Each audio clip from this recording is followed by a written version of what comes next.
Сәлем достар, сіздермен Алишер ағай. Осымен 12 жыл бойы оқушыларды Қазақстан тарихы, дүние тарихынан ұбт-ға дайындап келе жатырмын.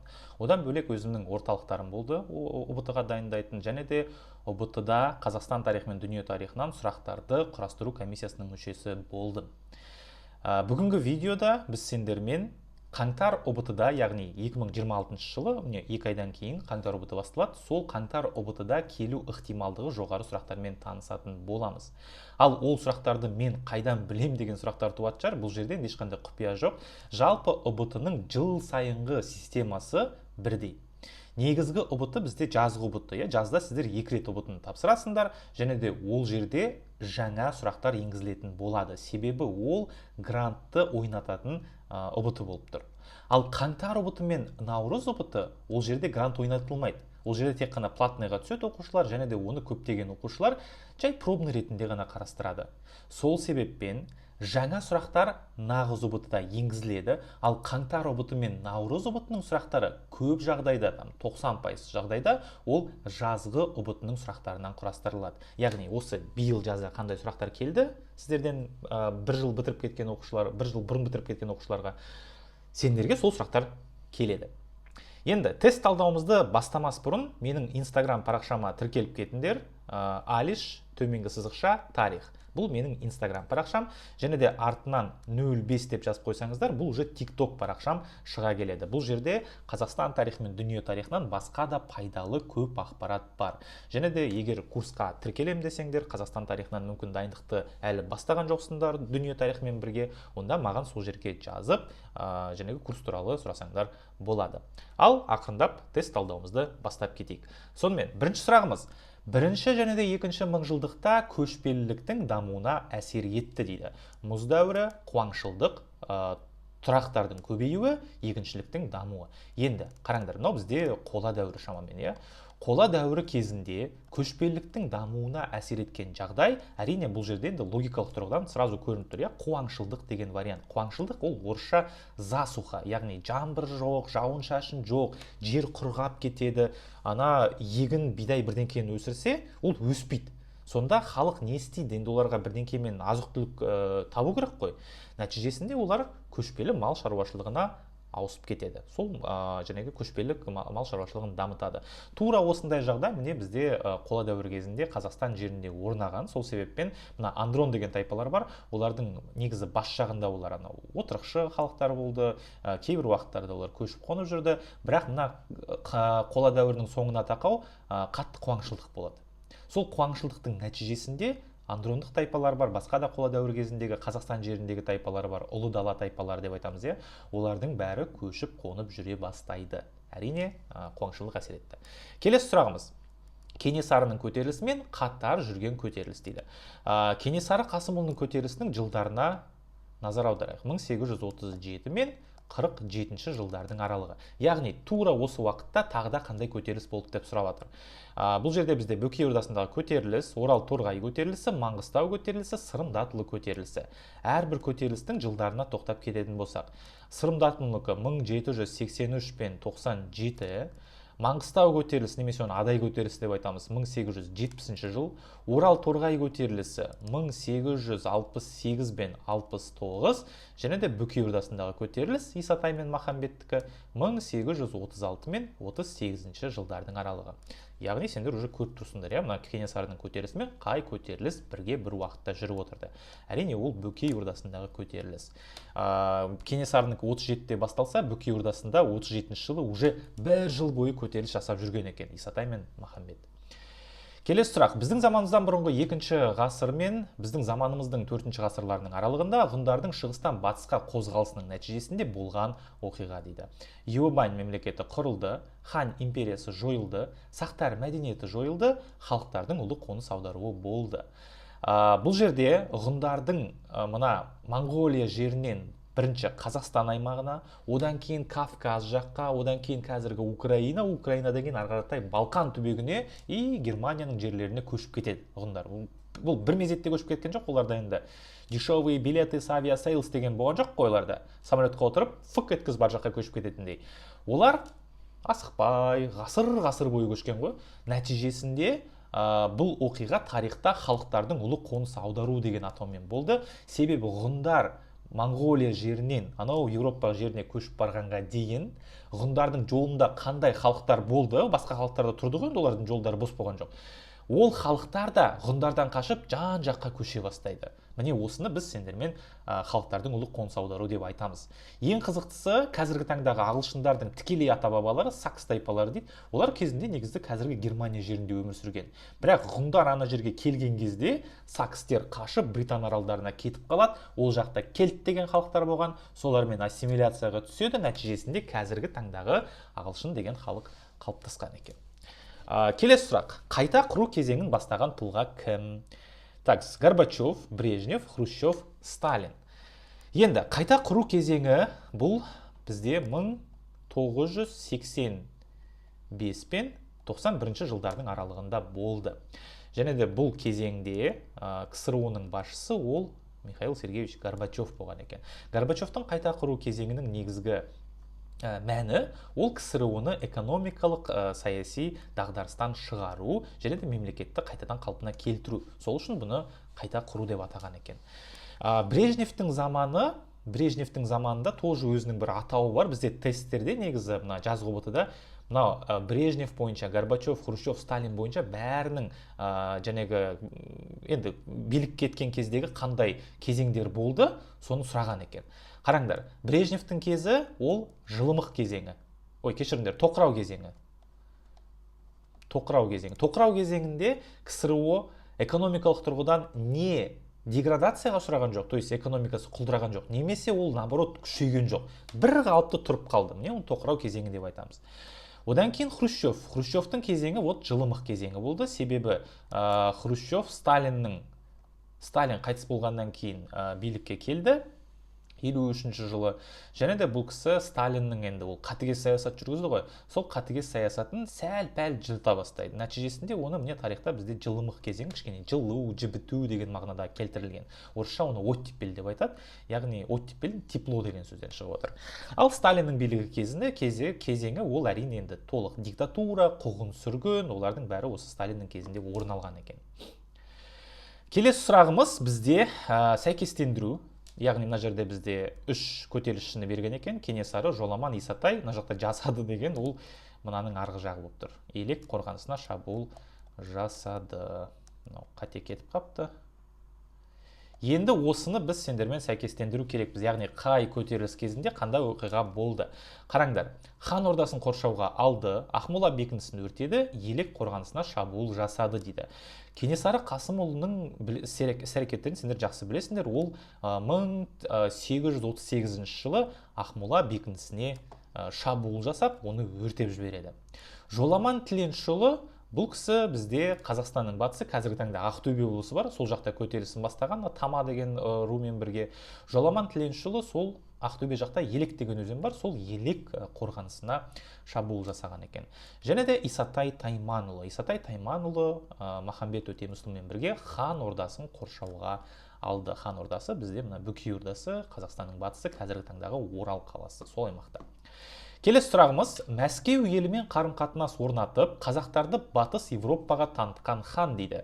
Бұрындық, Қасым, Мамаш, Хақназар. Яғни, ең алғашқы болып қазақ хандардың арасында Мәскеу елімен қарым-қатынас орнатқан, Мәскеу елінің сол уақыттағы патшасы 3-ші Василий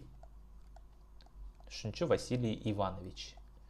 Міне осы патшамен елшілік алмасып, хат алмасып, одан кейін дипломатиялық қарым-қатынас орнатқан хан ол әрине Қасым хан. Бізде тесттерде Қасым хан жайлы мынандай сұрақ келеді.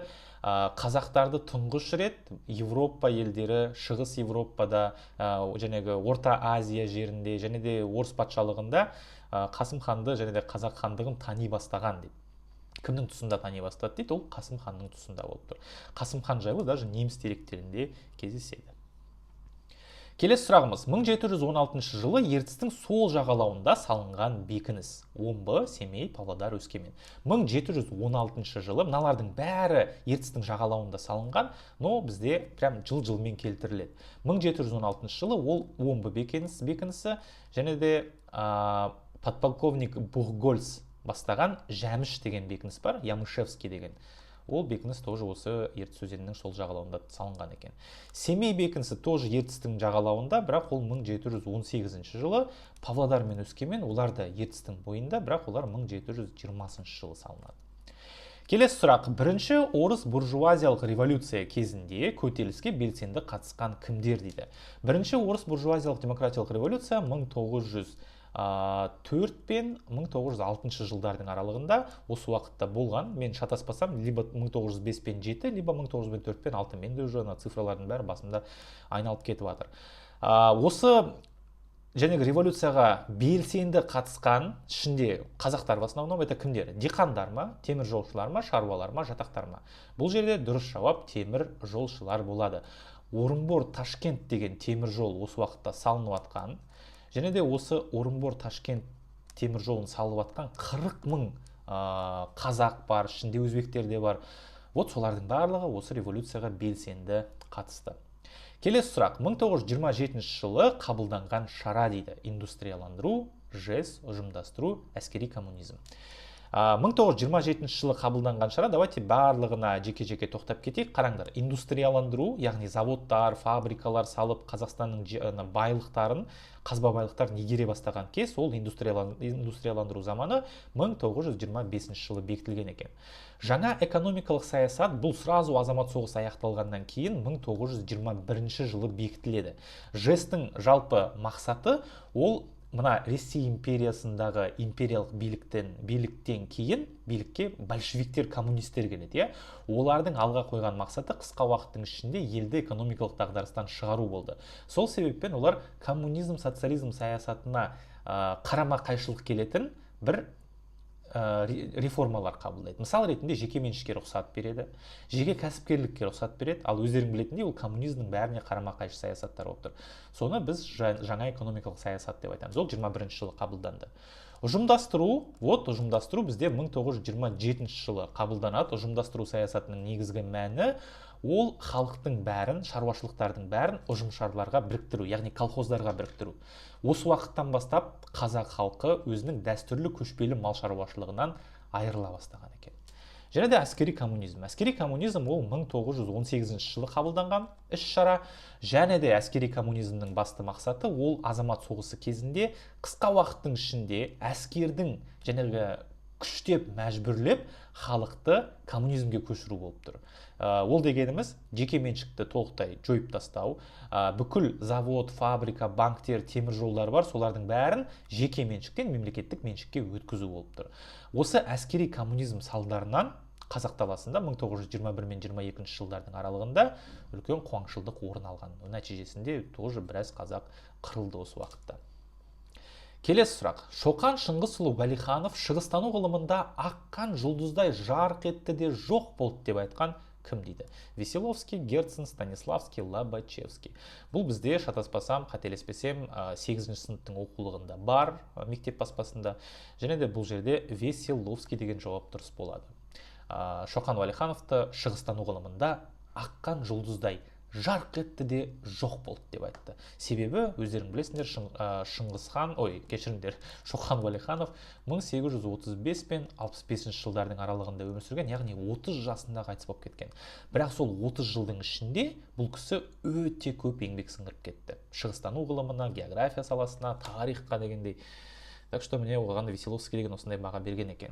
Келесі сұрағымыз. Жылымық кезеңі тұсындағы КСРО басшысы Сталин, Хрущев, Брежнев, Горбачев. Және ғана талдап кеткенбіз, сендермен қайта құру кезеңін, сол жерде жылымық кезеңінің басшысын біз сендермен өткенбіз. Ол жылымық кезеңі Никита Хрущев болады. Никита Хрущев Сталиннен кейінгі мына Сталиннің қатал саясатын кішкене жібіту болып тұр. Кстати, жылымық кезеңі басталған уақытта, жалпы жылымық кезеңінде қазақтың көрнекті тарихшысы Ермахан Бекмаханов түрмеден босатылды. Өздерің білетіндей, Ермахан Бекмахановты Сталиннің бастамасымен 1952 жылы 25 жылға түрмеге қамап соттап тастайды. Неге десеңдер, себебі бұл кісі өзінің ғылыми еңбегін жазып, сол жерде Кенесары Қасымұлының көтерілісін зерттеген, және де Кенесары Қасымұлы ешқандай да қарақшы емес, совет үкіметінде енді Кенесары Қасымұлын разбойник, қарақшы ретінде қарастырған. Ал Кенесары Қасымұлы кәдімгідей мықты хан және мемлекеттік басшысы, Шыңғыс ханның тұқымы деп сондай баға берген. Сол үшін Ермахан Бекмахановты түрмеге қамап тастайды. Бірақ 55 жылы мына Хрущевтің бастамасымен, одан бөлек Панкратова деген бір мықты тарихшы болған, КСРО заманында Бардин деген ғалымдар бар, солардың бастамасымен Ермахан Бекмахановты түрмеден босатты. Келесі сұрағымыз Өзбек хан билік еткен жылдар. Өзбек хан бізде Алтын Орданың ханы, және де Жүздатада бұл ханның билік еткен жылдары бар.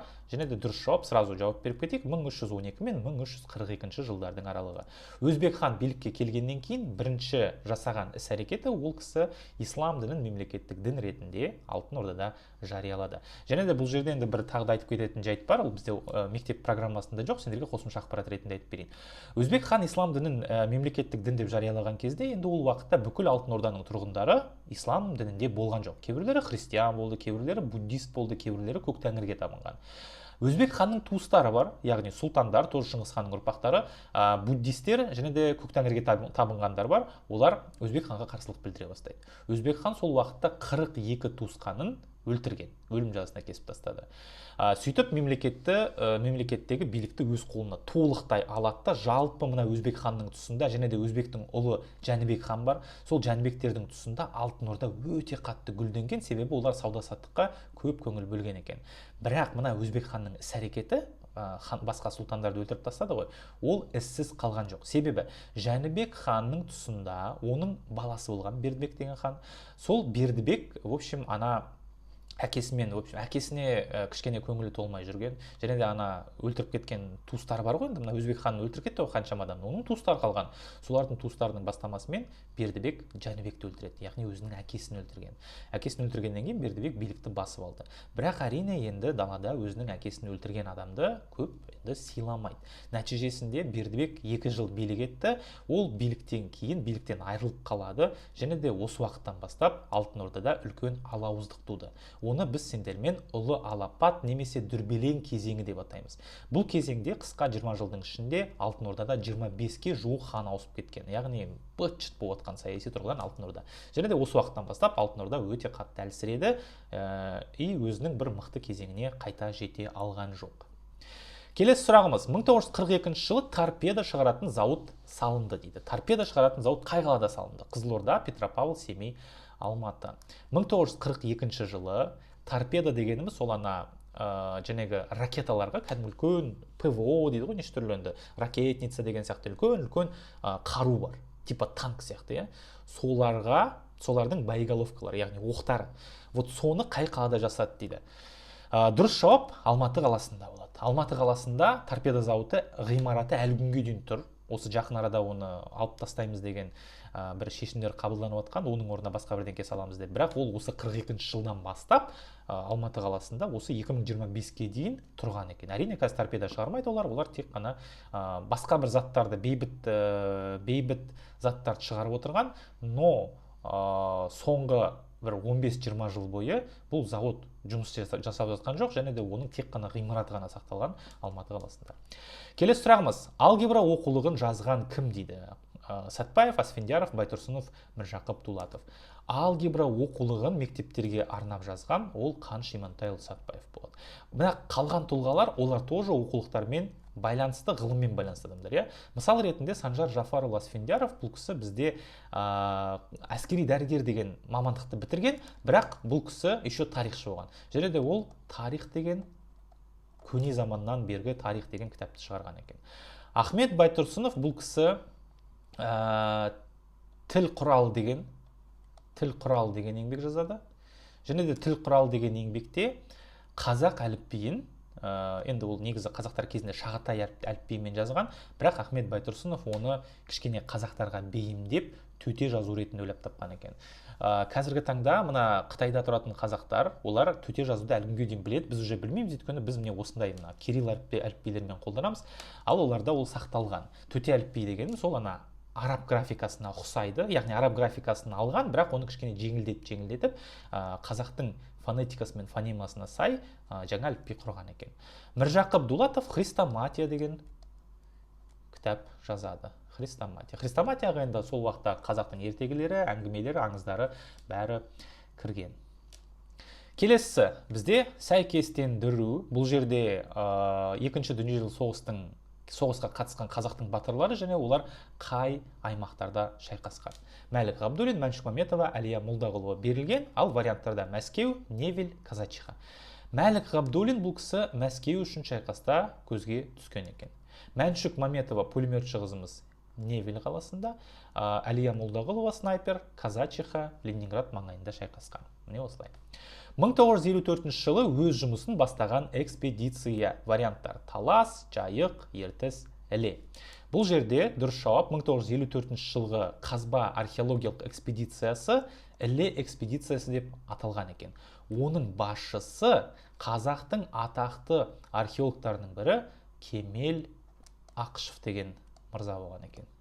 Кемел Ақышев өздерің білетіндей 1969 жылы Есік обасын зерттеп, сол жердегі алтын адамды алып шығып, оны зерттеген тұлға болып тұр. 1917 жылы жалпы қазақтық екінші съезде қабылданған мәселе. Қараңдар, 1917 жылғы жалпы қазақтық съезд ол Орынбор қаласында өткен. Орынбор қаласында. Және де Орынбор қаласында бұл жалпы қазақтық съезд 2 рет болған екен. Біріншісі кезінде, қараңдар, варианттар: Алаш автономиясы, Қазақ АКСР, Алаш партиясы, Түркістан автономиясы. Бірінші съезде Алаш партиясы қабылданады. Бұл бірінші съезде. Яғни осы уақытта мына Әлихан Бөкейхан бастаған, Ахмет Байтұрсынов, Міржақып Дулатовтар бастаған Алаш партиясы пайда болды. 17 жылдың бірінші съезінде. Ал екінші съезінде Алаш автономиясы құрылған екен. Алаш автономиясы құрылады. Алаш партиясы Алаш автономиясын құрды. Автономия дегеніміз ол бір мемлекеттің ішінде белгілі бір өзінің дербестігі бар, өз-өзін басқара алатын мемлекеттік құрылым. Ондайды біз сендермен автономия деп айтамыз. Алаш автономиясы Ресей империясының құрамында болған автономиялық республикаға айналды, ал оның тұңғыш президенті, басшысы ол әрине Әлихан Бөкейхан болған. 18-ші сұрақ: Кеңес одағы кезіндегі ең жоғарғы билік органы дейді. Орталық комитет, жоғарғы кеңес, сенат, жоғарғы құрылтай. Кеңес одағы кезінде әрине оның өзінің билік басқару формасы болды, және де ол басқару формасындағы ең жоғарғы орган қалай аталды? Қазақстанда мысал ретінде бізде ең жоғарғы билік орган ол парламент, заңдарды шығарады, қабылдайды, бәрімен парламент айналысады. Тура сол сияқты әрине Кеңес одағында да болды, бірақ оны біз сендермен жоғарғы кеңес деп атаймыз. Парламент деп аталған жоқ, ол жақта жоғарғы кеңес деп айтылған. Қызықтысы мына Қырғызстан республикасы, ол жерде жоғарғы кеңес әлі күнге дейін бар. Енді олар КСРО заманынан өзгерткен жоқ. Оларда оны жоғарғы кеңес деп айтады, енді қырғыз тіліне сай. Және де соңғы 2 сұрағымыз, осы сұрақтармен біз сендермен бүгінгі тест талдауымызды аяқтаймыз. Майемир қорымы қайда орналасты? Орталық Қазақстан, Солтүстік Қазақстан, Шығыс Қазақстан, Батыс Қазақстан. Майемир және де Шілікті деген қорымдар бар. Қорым деген не екенін барлығымыз түсінетін шығармыз, Қорым дегеніміз ол обалардың жиынтығы. Оба дегеніміз ол былай айтқанда зират, ол жерге адам жерлейді. Вот сондай адам жерлейтін жерлейді, олардың бәрі енді бір жерде орналасады ғой, соны қорым деп айтамыз. Вот Майемир, Шілікті деген қорымдар, олар бізде Шығыс Қазақстанда орналасқан екен. Бұл жерде бізде орталық Қазақстан, солтүстік Қазақстан, батыс Қазақстан деген варианттар бар. Қараңдар, орталық Қазақстанда бізде мұртты обалар кездеседі. Мұртты обалар тоже тесттерде келуі мүмкін. Одан кейін солтүстік Қазақстан, енді бұл кішкене екі басты жақта, не совсем солтүстік шығыс Қазақстан дейікші. Бұл жақта тасмола мәдениеті бар, тоже бізде ОБТ-да кездеседі. Тасмола мәдениеті. Ал батыс Қазақстанда бізде енді Аралтөбе, одан кейін Сынтасты, Бәйте, Терең деген сияқты обалар, қобырымдар бар, бірақ олар бізде ОБТ-да, по-моему, Аралтөбе ғана келеді, болды, қалғандары келмейді уже. Және де соңғы сұрағымыз 19 ғасырда алғашқы пароходтар қатынады дейді. 19 ғасырда Қазақ даласында алғашқы пароходтар қатынады. Яғни пароход деген не екенін білеміз, өзенде жүретін кемелер. Варианттар: Омбы мен Семей, Верный мен Әулие-Ата, Ақмола мен Петропавл, Шымкент пен Түркістан. Енді бұл жерде таза логика, то есть пароходтар бізде үлкен өзендерде жүреді. Қараңдар, Шымкент пен Түркістанның арасында үлкен өзен бар ма? Бір-бірін байланыстырып тұрған әрине жоқ, значит бұл вариант келмейді. Ақмола мен Петропавл, жоқ, бұл жерде тоже үлкен өзен жоқ, значит тоже келмейді. Ақмола это қазіргі Астана, Верный мен Әулие-Ата, яғни Верный ол Алматы, Әулие-Ата ол Тараз.